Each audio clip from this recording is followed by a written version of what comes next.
I am asking, is this new deal Rishi Sunak's masterpiece, or have we still not got Brexit done? And to discuss this, I'm joined by Conservative Councillor and former Special Advisor Claire Pearsall and the Deputy Leader of UKIP, it's Rebecca Jane. Both of you, thank you very, very much. Rebecca, I will start with you. I normally go ladies first, but there's no point here now, is there? But, Rebecca, I will start with you. Do you think that this is a good deal from Rishi Sunak, or are you still angry about it? I am still angry about it. So this is a PR and fluff tour from Rishi Sunak as ever. So we have gone through it, and obviously this is being glossed up, but actually when we've actually gone into the detail of it, it is rotten to the core. So let me just pick up a few points for you. First of all, he says that he cares about people. Well, for me, when you are saying that the DUP does not matter, and regardless of whatever they say, this is probably going to go ahead anyway, that's absolutely ludicrous and out of order. You should be absolutely working with them rather than saying, well, I'm going to do what I want anyway. He says that it's going to make trade easier. No, it's not actually going to fix the problem, because we are still going to have a border between Northern Ireland and Great Britain, whereas any kind of border should be between the Republic of Ireland and Great Britain. Sovereignty. He likes to say that this is restoring Northern Ireland and all the rest of it.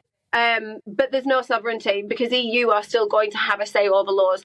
Essentially, this Windsor Agreement for us is that it's him still lying, that he is returning some small elements that should never have been taken away in the first place. And the storm outbreak, absolutely useless, because of all the legislation that there is to actually make that happen anyway. All right, with some strong views there. Claire, you come in now.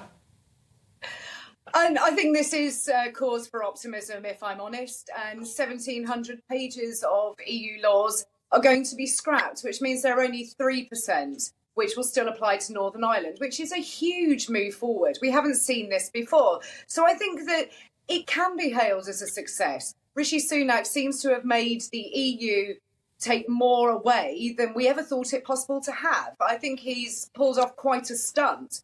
And it's always going to be difficult with the DUP. We need to leave them to have time to read the agreement. But I think from the majority of people, and certainly from parliamentarians here in Westminster that I've spoken to, they are cautiously optimistic that this is going to work. And it could be the one thing that defines Rishi Sunak's premiership.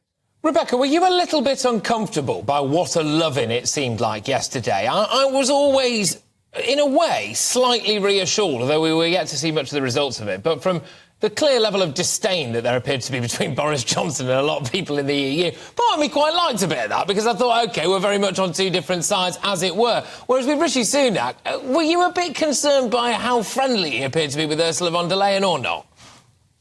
Yeah, absolutely. And I said this, I think it was about a week ago that I sat on this programme, and I said that this is Rishi's way of trying to snuggle up to them, and in a way he's just trying to...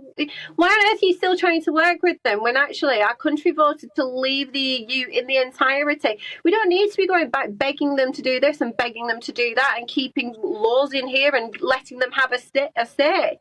You know, at the end of the day, with this storm outbreak, the EU will still have the right to take action if a law is rejected. Why on earth is that acceptable? It's not. That's not what we signed up for. It's not what anybody voted for. We voted to leave. And now the Pied Piper's on his way with his band of merry men, and it's an absolute sellout.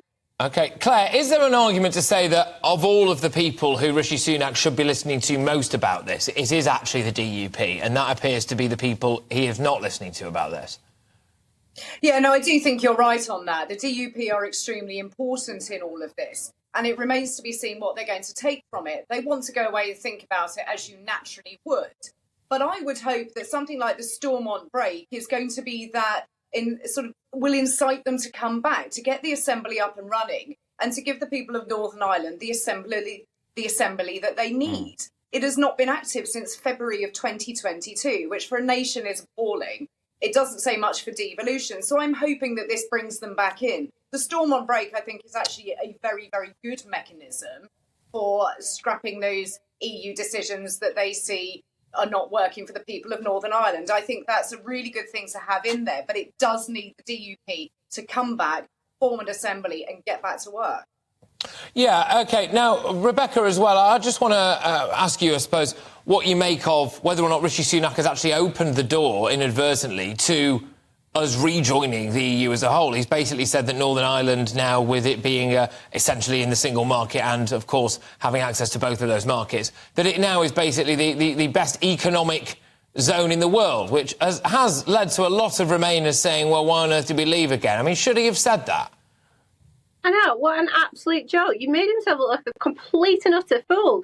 You're saying now that it's the best place to invest in the whole entire world. Well, why were people not doing that before Brexit? Because there's no difference in what you're now saying. It was ridiculous. It was a literal 2-minute PR stunt. But yes, of course, I've said it all the time that all that Rishi wants to do is get back there, because their party never truly believed in Brexit. They never wanted it to happen. So they're doing it in every backdoor way and trying to jazz it up and make it look like they care about the public and people, and they absolutely don't in the slightest. Like, why on earth? Okay. Why are you railroading the DUP into this plan? Is what I want to know. Is that why would you not do it all and then do your little PR tour and make sure that everybody's actually happy? He's not. He's doing a massive railroading job. All right, I think I've got time to just squeeze one more point of disagreement in. I could see you shaking your head there, Claire, so I'll give the final word over to you. I think everyone is making far too much of this. The Prime Minister is out there on a PR mission. He is hardly going to turn up to Belfast and say, well, it's a bit of a mediocre place. You're not going to have the best of everything. You have got to make it sound brilliant. I think it's good. And I think that people are reading too much into one sentence out of everything he said over the past 24 hours.